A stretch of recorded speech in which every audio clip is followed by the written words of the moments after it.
All right? How's it going? Good. I'll jump straight into it.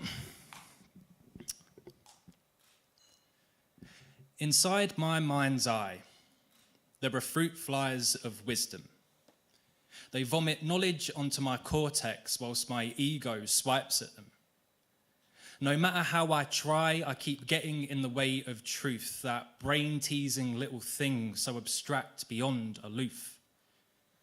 So I take my brain to another dimension somewhere out of space, and I adjourn into a 4D world as I get totally out my face, and I start tripping over balls made of me, psychological Medusas, fears that turn me into stone as my resolution reduces.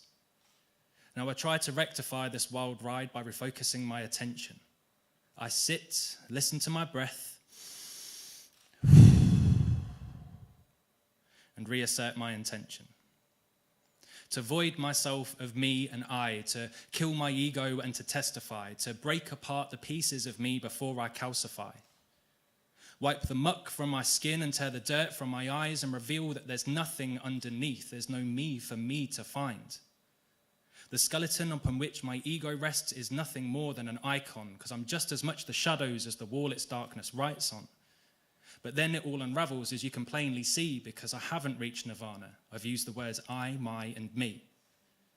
Because my own mind weighs heavy on me. My own mind never lets me be free of who I am and what I've done and who I've hurt and what I've become.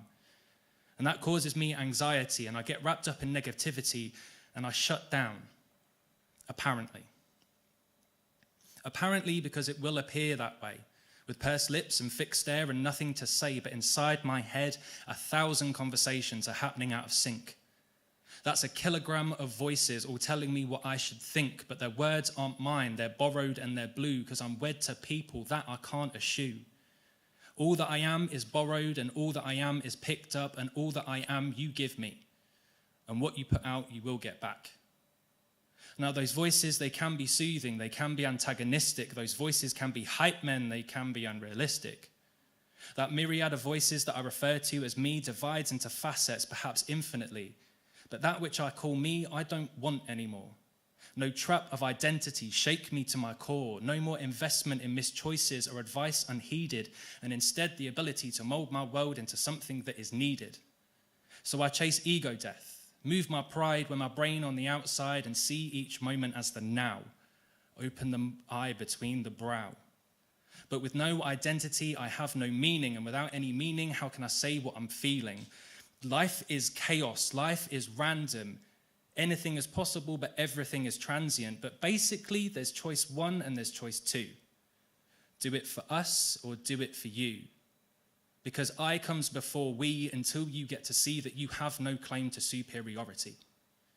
We tell ourselves that we embrace heroism, but we're all villains of egoic hedonism, and viewing yourself honestly can breed some real pain and breed some self-doubt and breed some disdain for a you that you didn't realize you were, for the things you let happen and you made occur, but you're part of a system, you're not alienated. You're part of a picture, but you're not isolated. We all exist in a sea of information with little reason or rhyme, and we try to make sense of that by placing it in time, but past and future don't exist, that's just a concept. It's the ghost of your ego unwilling to accept that it died the minute that it was created. Its necessity in the world had already been sated as new things happened and a new you was born, yet still your body and mind your ego has worn.